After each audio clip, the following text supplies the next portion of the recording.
নমস্কার বন্ধুরা, রুনিয়ের মম কিচেনে আপনাদের স্বাগত।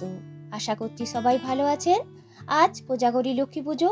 এই লক্ষ্মী পুজো স্পেশাল দিনে আমি আজ আপনাদেরকে বানিয়ে দেখাবো সুজি ও নারকেল দিয়ে তৈরি মালাই লাড্ডু রেসিপি।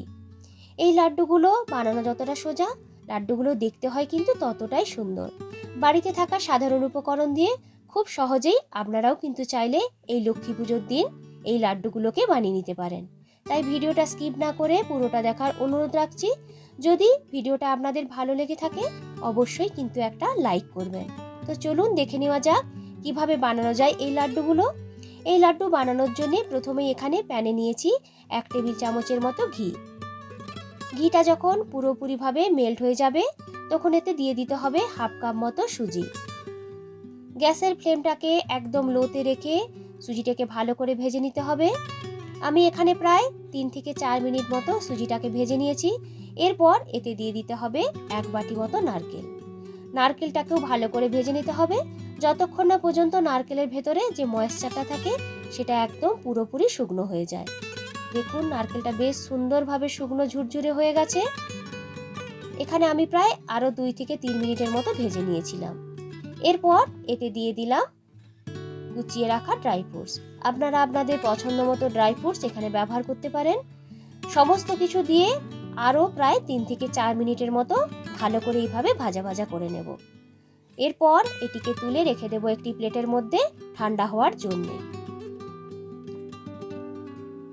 প্যানটাকে ভালো করে ধুয়ে নেওয়ার পর এতে দিয়ে দিলাম 2 কাপ মতো দুধ। দুধটাকে আগে থেকে একটু জাল দিয়ে রেখেছিলাম এবং দুধের ওপরে যে মালাইটা থাকে সেই মালাইযুক্ত দুধটাই কিন্তু আমি এখানে দিয়েছি। খুন্তি দিয়ে ভালো করে নাড়াচাড়া করে দুধের ঘনত্বটাকে একটু কমিয়ে দিতে হবে। দেখুন দুধটা কিন্তু অনেকটাই বেশ সুন্দর গাঢ় হয়ে গেছে। তখন এতে দিয়ে দিতে হবে 1/4 কাপ মতো পাউডার দুধ। গ্যাসের ফ্লেমটাকে লোতে রেখে দুধের সঙ্গে পাউডার দুধটাকে এইভাবে ভালো করে মিক্সড করে নিতে হবে। ফ্লেভারের জন্য এখানে দিয়ে দিলাম 3 থেকে 4টি এলাচের গুঁড়ো। এখানে এলাচের খোলাটাকে কিন্তু আমি দিইনি। সমস্ত কিছু দিয়ে ভালো করে আরও কিছুটা সময় ভালো করে মিক্সড করে নিয়ে দুধটাকে ফুটিয়ে নিতে হবে। দেখুন দুধটা কিন্তু খুব সুন্দরভাবে ফুটে উঠেছে। আরও প্রায় 2 মিনিটের মতো এইভাবে দুধটাকে ফুটিয়ে নিয়েছি। এরপর গ্যাসের ফ্লেমটাকে একদম লোতে করে দিয়ে দেব নারকেল ও সুজির এই মিশ্রণটিকে। সুজি এবং নারকেলের মিশ্রণটা দুধে অ্যাড করার পর কন্টিনিউয়াসলি কিন্তু এইভাবে খুন্তি দিয়ে নাড়াচাড়া করে যেতে হবে, নাহলে এইগুলো একটা জায়গায় বসে যেতে পারে। আরও প্রায় 3 থেকে 4 মিনিট মতো ভালো করে নাড়াচাড়া করে নেওয়ার পর এতে দিয়ে দিলাম আরও 1 টেবিল চামচের মতো ঘি।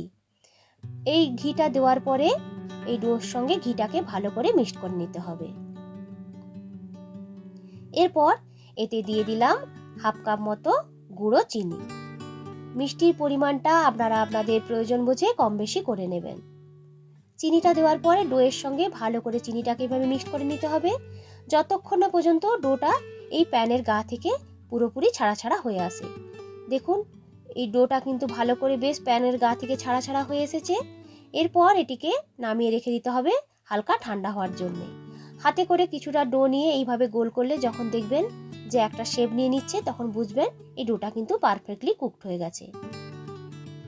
হালকা গরম অবস্থাতে এই লাড্ডুগুলোকে তৈরি করে নেব, তাই ডোটাকে আরও কিছুটা সময় ভালো করে এইভাবে মিক্সড করে নিচ্ছি। দেখুন ডোটা কিন্তু খুব সুন্দরভাবে আমি মিক্সড করে নিয়েছি।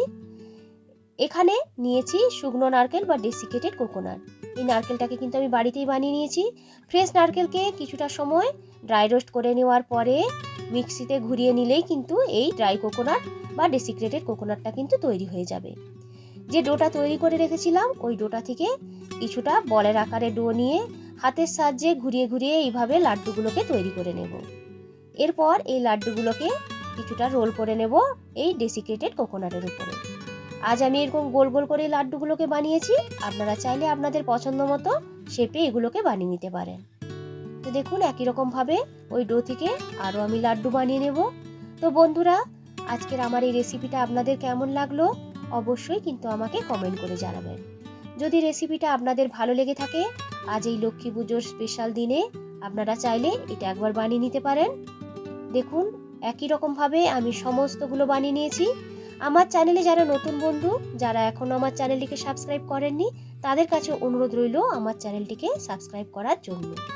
আমি একটা ভেঙে দেখাচ্ছি যে এর ভেতরটা হয়েছে কতটা রসালো। এইরকম ধরনের নিত্য নতুন রেসিপি দেখতে চাইলে আমার চ্যানেলটিকে কিন্তু সাবস্ক্রাইব করবেন, লাইক, কমেন্ট ও বন্ধুদের সঙ্গে শেয়ার করতে কিন্তু ভুলবেন না। এগুলোকে ডেকোরেশনের জন্য আমি ব্যবহার করেছি একটু আলমন্ডের টুকরো। আপনারা আপনাদের পছন্দ মতো ভাবে ডেকোরেশন করে নিতে পারেন। আবারও হাজির হব নতুন কোনো দিন নতুন কোনো রেসিপি নিয়ে। ভালো থাকবেন, সুস্থ থাকবেন সবাই।